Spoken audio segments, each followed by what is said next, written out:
Welcome to Disarming Leviathan, a podcast designed to equip you to missionally engage American Christian nationalists. For more info on today's guest and our suite of resources, visit disarmingleviathan.com.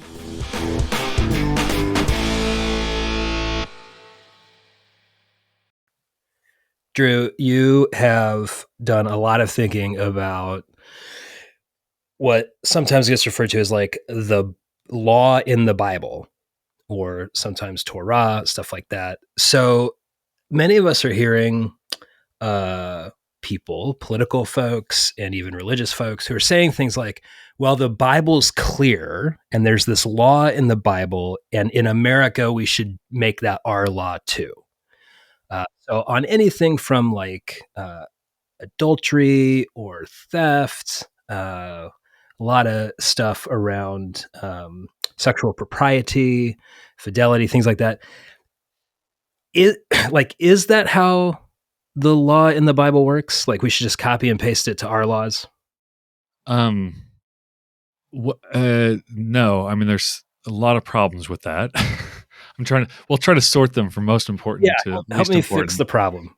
I mean, the first one is, I would imagine, and I may be wrong, but people who are saying those kinds of things, they're probably importing a very heavy-handed legal structure from modern thinking, that you can actually trace some of that legal thinking all the way back to the Romans, certainly through the Enlightenment, but they're thinking about laws are rules that you either break or keep. You just either, I'm either murdering somebody or I'm not murdering somebody. As we said before we recorded, I'm either breaking the speed limit or I'm not breaking the speed limit. And there are good and right reasons to have those kinds of laws in our system today. But that's not the system within which the biblical law thinks or operates. So they think much more along the lines of, here is a collection of principles about what kind of people Israel should be as a God-guided people, where God is their king, and God has given them prophets to guide them as well. And then here's some instances of things that would violate these principles, right? Like, so in case the principles aren't, so for instance, sorry, I don't want to mix this up. Do not murder, one of the 10 commandments. You say like, oh, okay. And I always ask my classes, is that a principle or an instance? And they'll go, oh, that's an instance. Like you shouldn't murder people. And I go, great. What does it mean to not murder somebody, right? And who wrote that with their own finger into the tablet, do not murder? God. What did he just get done doing when he wrote that? Like, yeah, just a little bit before that, he just murdered a bunch of firstborn and murdered the entire Egyptian army. I'm not justifying or saying he's good or bad for doing that. I'm just saying that these are the facts, right? The hands that brought down those tablets off the mountain that said, do not murder, what had they done in Egypt? They had murdered an Egyptian taskmaster, right? And we know it was wrong because he looked this way and that before he did it and buried and hid the evidence.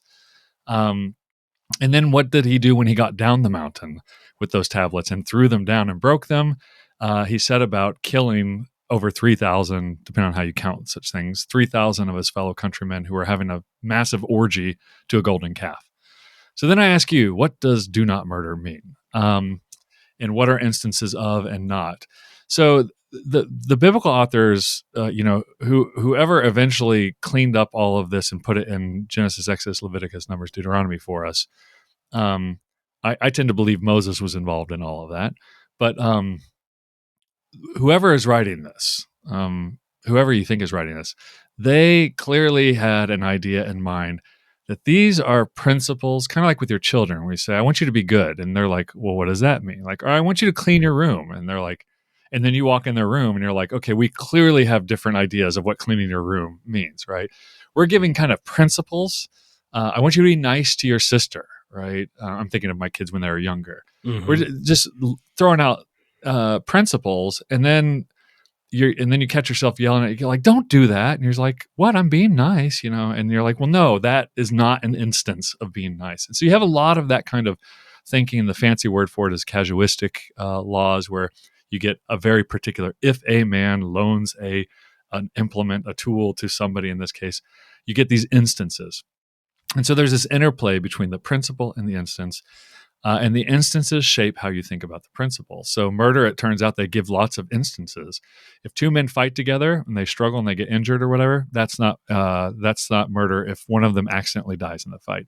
But if one of them brings a gun to the fight, updating the story, like brings a knife or a stone or something like that, then that is murder, right? If he laid in wait for him in order to harm him, then that is murder, right? So it starts giving you instances that shape out the principle.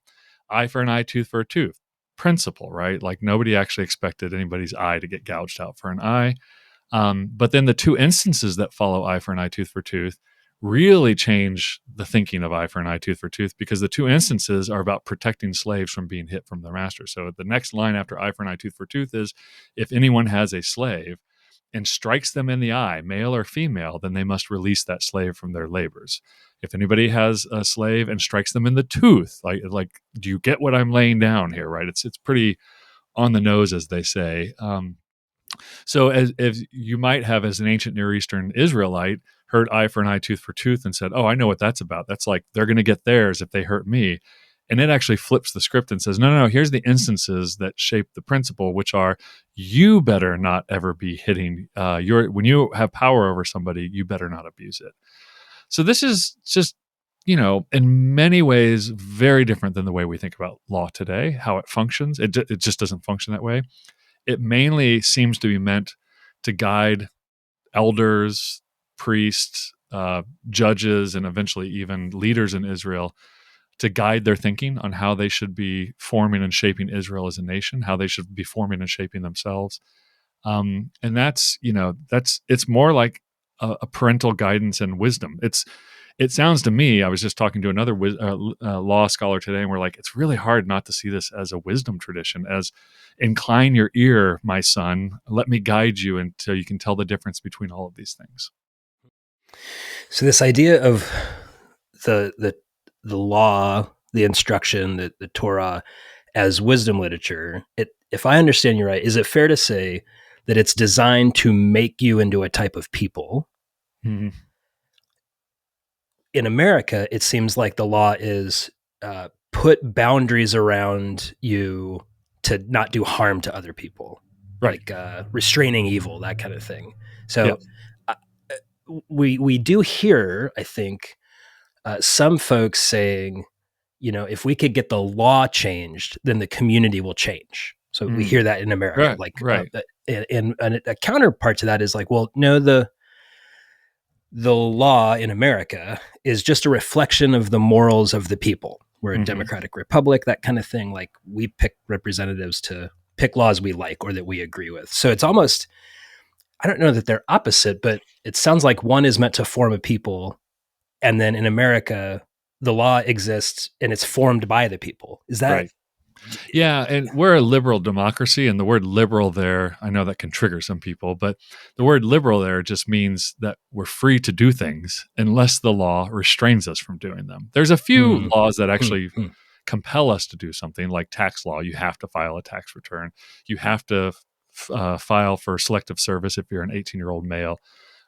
But most laws are restricting you. Like, unless the law says you can't do it, then you are free. You're liberated to do that thing in our thinking, in our legal thinking.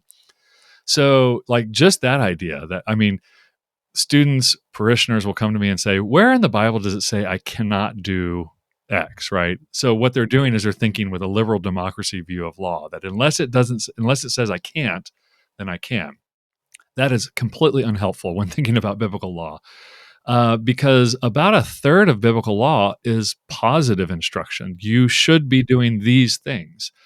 You must love the Lord your God, right? There's a legal command to love the Lord your God if you're part of his people. You must love your neighbor as yourself. You must love the foreigner amongst you, for you were once foreigners in the land of Egypt, right? You must look out for the poor. You must leave the edges of your field for the sojourner, for the poor, for your brother, for your sister. So there's all this pro-social commandments that says, like, you have to become the kind of people who care for the most vulnerable around you. That's actually the most intensive focus of all the laws, that it's always looking out for who might be vulnerable. And that doesn't just mean poor people or minorities. it also means really wealthy people need to be protected as well in certain circumstances. So it's providing protections kind of for everybody whenever they're in a vulnerable situation. So, for instance, because some people are like, when would a wealthy person ever be in a vulnerable situation? Um, it only takes two people in the law to complicitly agree to lie about somebody killing somebody, right? They can say, "Oh, this person killed that person," right? And as long as they keep their story straight, the investigation can proceed according to biblical law. So anybody can be accused of a crime, and as long as and this happens with Jezebel, she actually gets two worthless men to accuse Naboth of profaning God in some way, and gets him executed from it. Right. So this is any person, and Naboth, he wasn't wealthy, but he was secure, or he may have been wealthy. We don't know. Even somebody who is doing well for themselves and has power, social status, etc., to the point where the king brings him into court and tries to negotiate land deals with him, even he can be vulnerable. And the law is always trying to look out for those people. Anybody walking on your roof, anybody, children walking on your roof, a dementia-ridden parent walking on your roof. You got to put up walls to protect them, right? Because even if they're wealthy, they could be vulnerable. Sleepwalkers, drunk people, etc. Even drunk people get protected. Even a guy who is fighting with another guy and winning, he's beating up another guy. He gets protected because the wife of a guy who's losing might want to jump in and rip the testicles off the guy who's winning. And the law says, nope, can't do it because he's in a vulnerable position, even though he's the more powerful one in that situation. So it's got this very clear edge to it of you can't exploit people at their moment of vulnerability.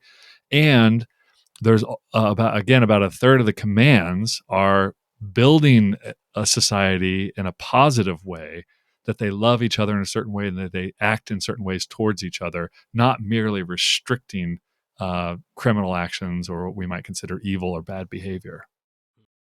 So you've got some of these things like sometimes called like gleaning laws or stuff like that. It's like, like don't mow down your whole field and harvest the wheat. Like leave some of it for others to come and work. And that's like a proactive, you should do that. Care for the neighbor. There's seems to be that some of these are trying to answer the question of, am I my brother's keeper? Right. So it's and less the answer about, is yes. Yeah, it seems like it's less about how do I live free and not hurt other people, and more about how do we take care of each other. Is that? Yeah. Freedom is a wonky American idea, Americans have a very wonky idea of freedom. If you there's been studies of this. You go around the world and ask people, what does it mean to be free? Americans give a very weird answer to that question compared to most people in the world. And most people, it means I can't be forced by the government into a particular religion, into a particular marriage. My children can be educated how I want to educate them, like what we consider basic human rights, honestly. But a Pakistani pastor once pointed out to my missiology class, he said, you Americans, it's almost as if you feel like if you have more choices, you're more free. So he goes, even at your grocery store, you see freedom, right? You don't just have 3 types of bread, you have 27 different types of bread. And that makes you feel like you have more freedom to choose. And there's interesting social psychology that shows that this is not the case. You're less satisfied and it's more paralyzing to have more choices. It's actually probably not good for us to have too many choices, but we throw that to the wind because the more of anything, the more free we are in some way.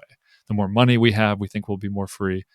And how many movies, stories, books have been written trying to show us the folly of that and the exact opposite. Yeah. But you mentioned earlier that the 10 Commandments, and there's some conversation going on now about we should display the 10 Commandments in front of government buildings or schools and things like that.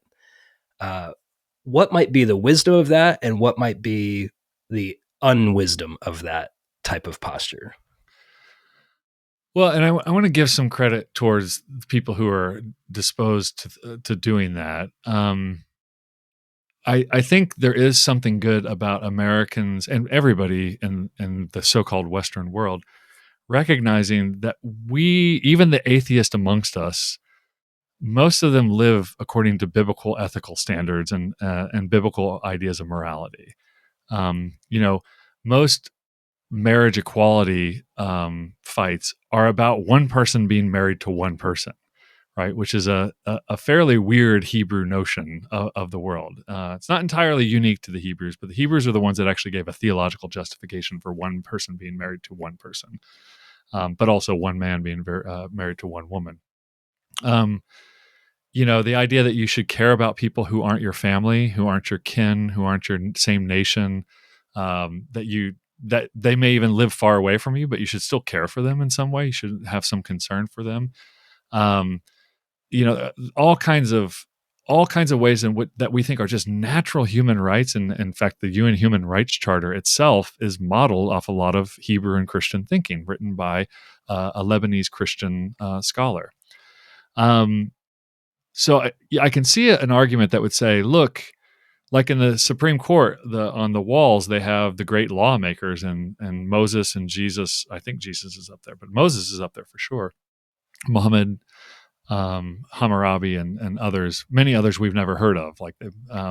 But there is a case to be made for, like, okay, yeah, there's a Greek lawmaker, I forget what his name who's up there, but there's a Greek titan, a Roman thinker, is Muhammad, and I'm trying to think who else. We can say all these people are up there, but when you look at our laws and the way we think about what it means to be a human and to care about other humans, it really is kind of a very Hebrew-centric approach to the world.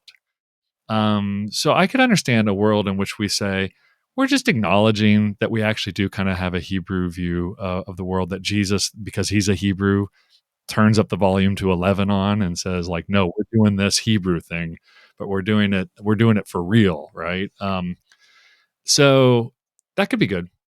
The downside would be that it just creates divisiveness, because it's essentially a power play. We've got power of the government right now, so we're going to do all the stuff that we want to do without any kind of consensus, without any kind of sense of community. But it just ends up being pure power at work.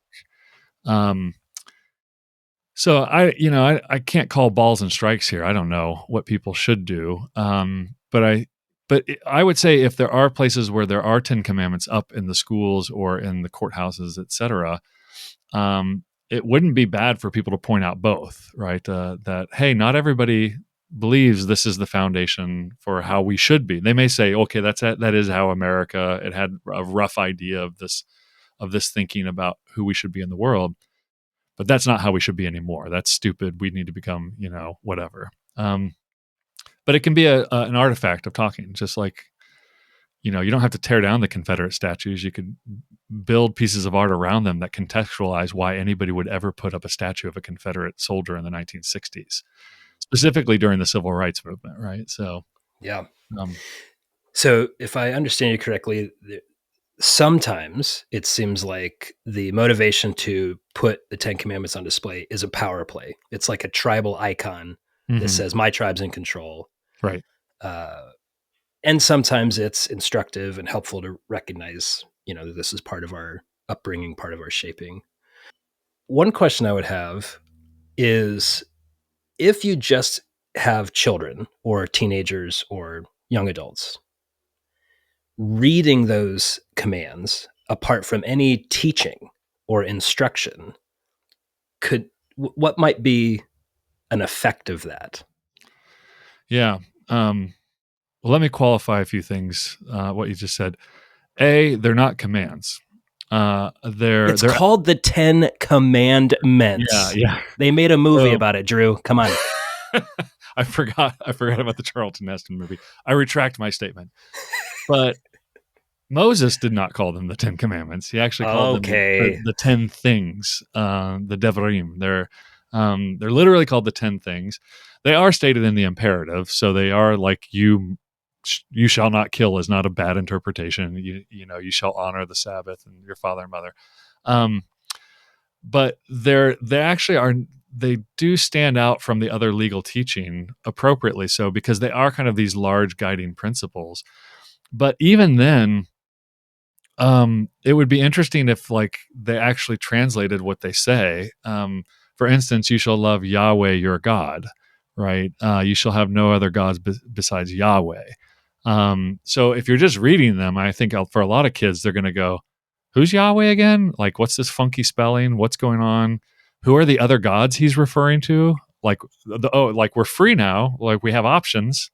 So what are these other options? Why is this God so much better than this other God? Without any instruction, I think it would be really hard. It's kind of like when, people grab little bits of scripture and they put it like bumper sticker or they're hanging on their wall. I mean, there was be careful here, a very conservative, constitutionally oriented organization that I knew that put out a newsletter, and at the top they said, "For my people will perish with a lack of knowledge." Right, the quote from the prophet, and I just wrote them and I said, like, in context, the prophet is clearly not talking about political information. Like, I get what you're doing with the newsletter, not a bad idea. You're trying to help people make decisions on voting. You say you do it from a conservative, constitutionally oriented framework, perfectly fine.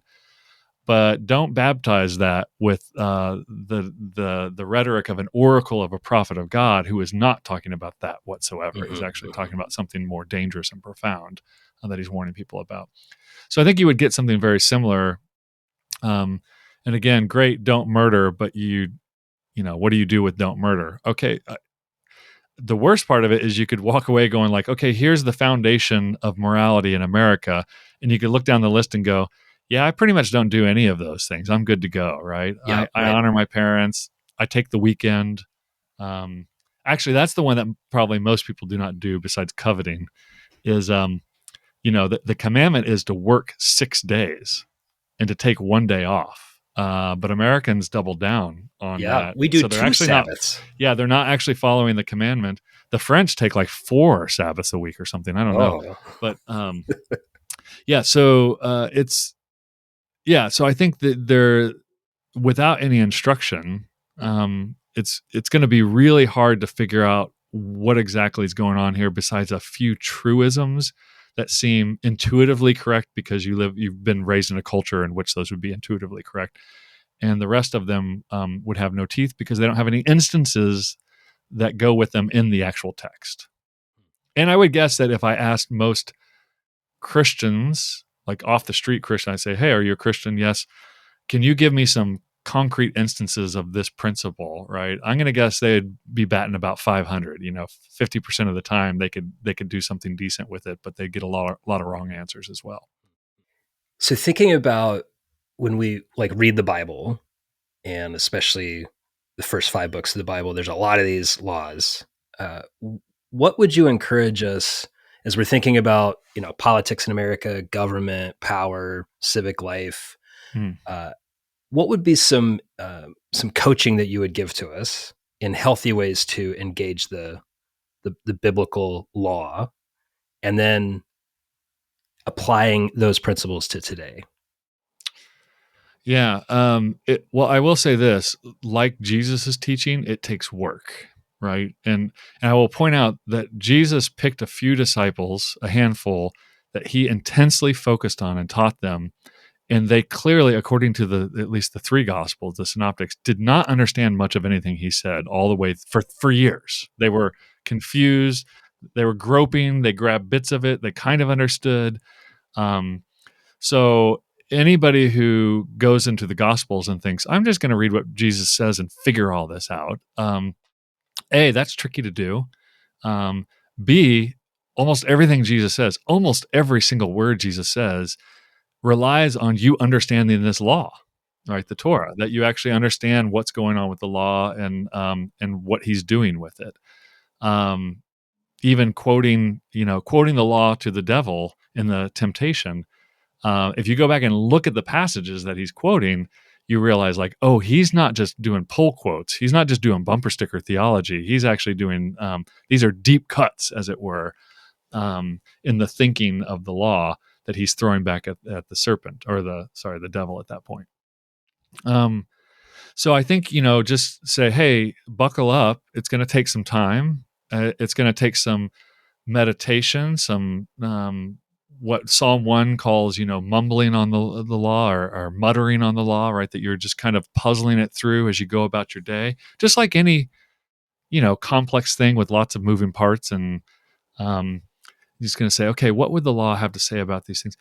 And then I think really paying attention to those principles and instances, how they shape each other, how they inform one another. So you'll get various iterations of restraining evil and compelling people to do good. And I don't mean good like good for you, Johnny boy. I mean like things that are actually going to lead to people being not harmed in any way and protected in their vulnerable estates. That just takes a lot of discernment. I mean, I was talking to a class the other day about, our family and our church in Newark, New Jersey spent a lot of time in a housing project. 10 years we spent, multiple days a week in this housing project. It took us years to even figure out what would be helpful for these people, right? So I think when you look at the laws, you have to think about, okay, why did they put this law this way? What are they trying to restrain? Let me give one example so I can quit talking in abstractions. Instance, right? So I've been giving principles, now I give an instance.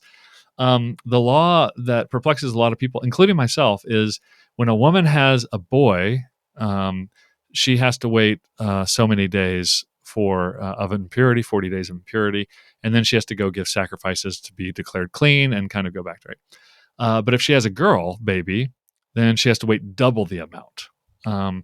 And so people often look at that. Now, you come from the American world and you think, well, that's not fair, right? We're very attuned to fairness. And then you go, well, wait, what do you think? What do you think is going on here? You can make lots of guesses, but take the fairness one off the map, because as my father used to say, well, son, life isn't fair. That's actually not the number one guiding principle in Scripture, although it is a guiding principle. It's not the primary one. And you think, okay, now you just have to think like, how would this be, in any way helping this woman or whatever? I don't have an answer to that question. All I can tell you that from my experience of being around women who've just given birth, in the case of the boy, she has to go on a pilgrimage on an animal or walk herself, possibly a week's walk away, a month and a half sooner than she would if she had a girl. So the waiting longer with the girl actually gives her more rest before she has to go on a pilgrimage to the tabernacle and temple. So I agree, it's not fair. Why do girls get that case? Boys can swear oaths, even stupid oaths that are going to get them in trouble. And if they do, God says you have to hold them to it. If a female swears an oath, she can actually get out of it. Her father or her brother can get her out of the oath, even if it's a stupid oath. Why do they get this sexist treatment? Why are they getting treated better there? I don't know. I actually don't know. But I think this is the point. If you go into the law trying to decode it as if it's just this coded series of thinking, you just got to get the decoder ring and say, okay, this stands for that. This means that. Same thing with the rituals. You're going to get yourself in a tizzy, or it's like, it's next day, it's like you and yarn and newspaper clippings, Right. I figured it out. Right. And it's always going to break down at some point.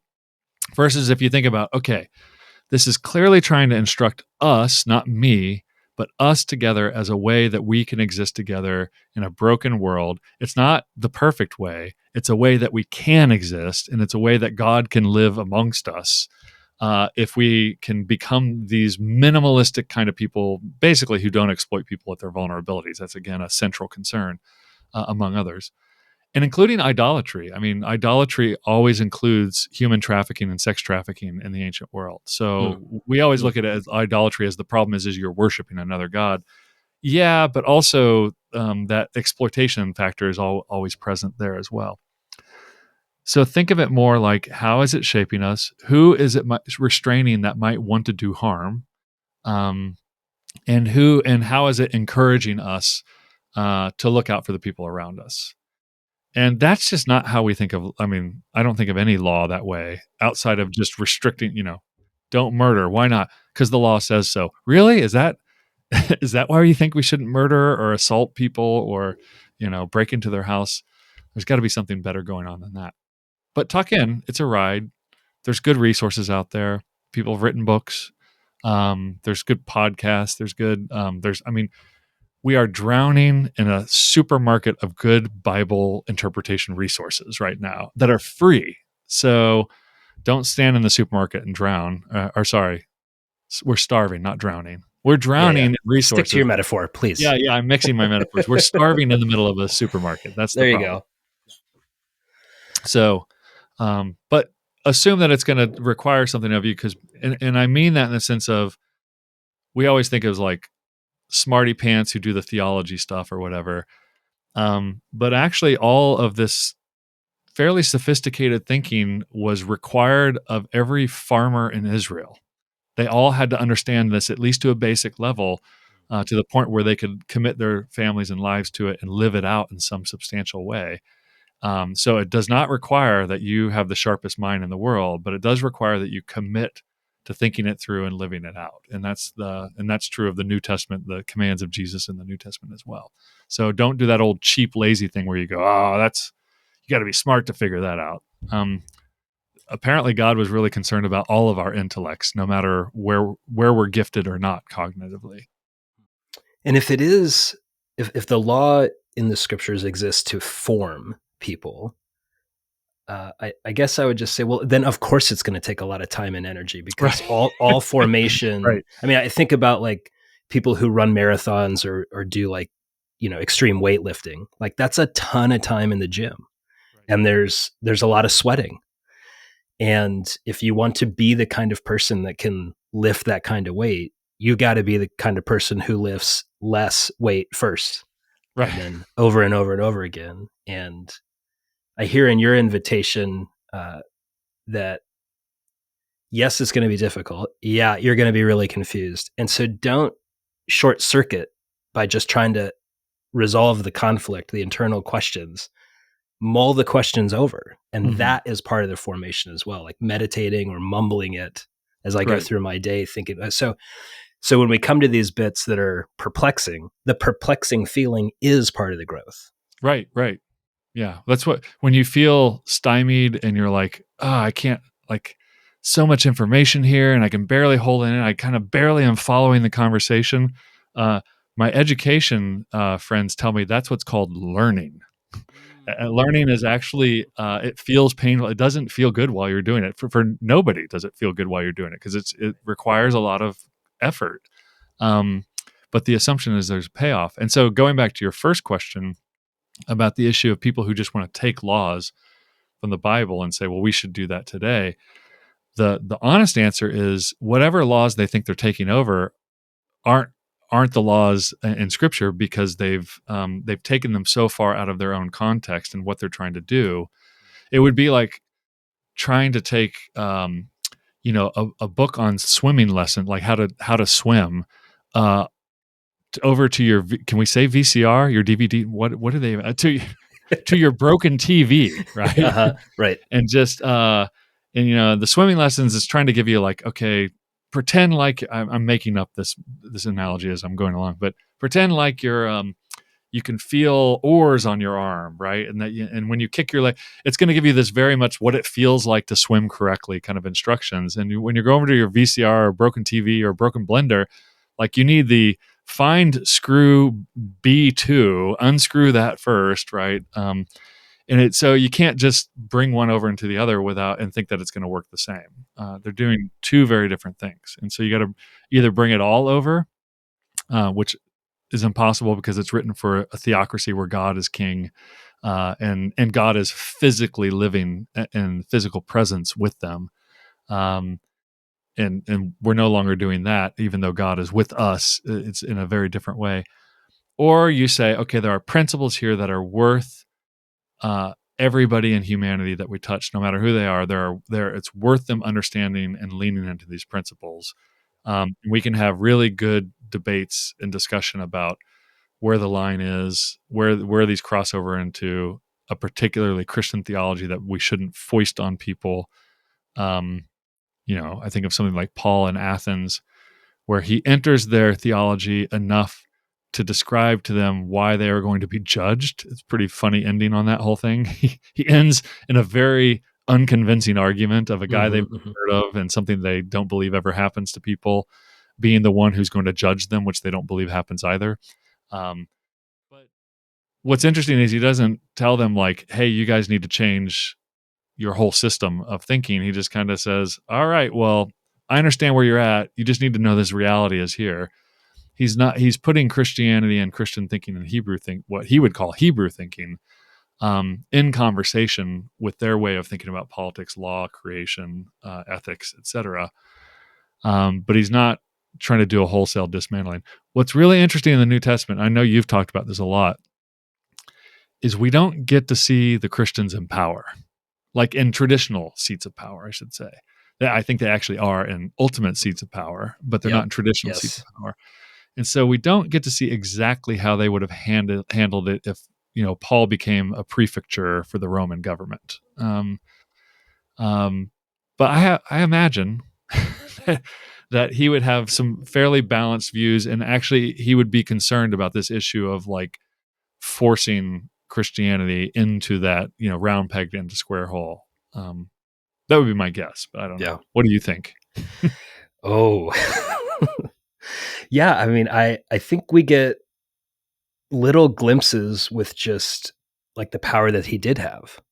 Right. I mean, he was a apostle, and he seems to really get most forceful at people who are causing stratification and disunity, and the powering over the weak. So his whole thing in Corinth, where, I mean, he uses some strong language about like you're eating and drinking to your own death, because there's at the communion feast, they're stratifying the wealthier stepping ahead of the poor. And Paul has power, be a little bit anachronistic. Like he's got like bishopric level power, right? And he's looking out for the most vulnerable. To your point, he is saturated in the Hebrew text, shaped by the Hebrew ethic, the biblical ethic. And I think you can see it in his behavior. When he calls out Peter, like in Galatians, it's a power move.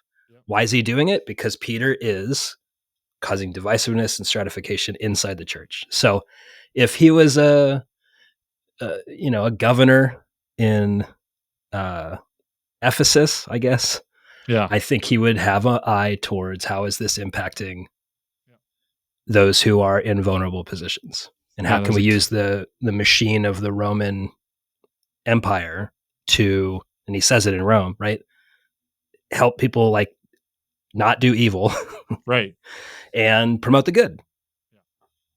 And he also believes in that edge of judgment for those who are committing evils, right, openly as well, right? He does. He's full Torah, as it turns out. Yes. Yeah. The New Testament is very Old Testament-y. Yeah. That's quotable. There you New go. Testament is very Old Testament-y. I'm gonna use that at some point. Yeah. Well, Drew, thank you so much for being with us and guiding us through thinking more deeply about Hebrew Scripture and the law. Where can people find you and your work? I'm just DRU Johnson. I'm the only one out there who writes books. So if you really want, just Google my name. There's a couple other Drew Johnsons. We're all Christians, as it turns out. And we're all around the same age. Yeah. So, but in different vocations.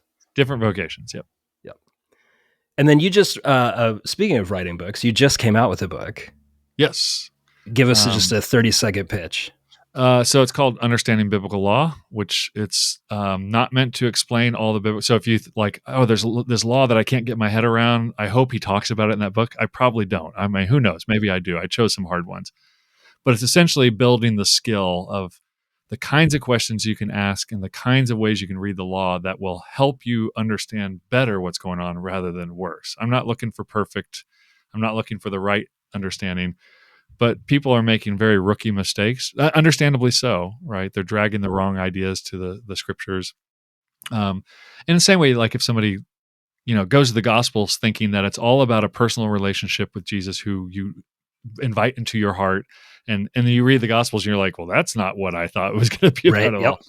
I think we do the same thing with the biblical law, and helping you understand that the best question you can ask when you run into a law is, what vulnerable person or group might this be trying to protect in some way? Like trying to imagine a situation, because that's probably what it's doing. And so I do lots of creative. I wrote a short fictional narrative set between two villages in Iron Age Israel, trying to show out how they would work out. They find a dead body, it becomes a whodunit, and then how they might have used the law, which they wouldn't have probably had a copy of, but how they would have used the law that they'd heard read aloud to them, and the stories of the Torah to kind of negotiate what they do with this body, and how do they find guilt, and that kind of thing. So that was fun. Yeah. That was not 30 seconds. So cool. Sorry. No, that's okay. Well, Drew, thanks so much for being with us today, man. My pleasure.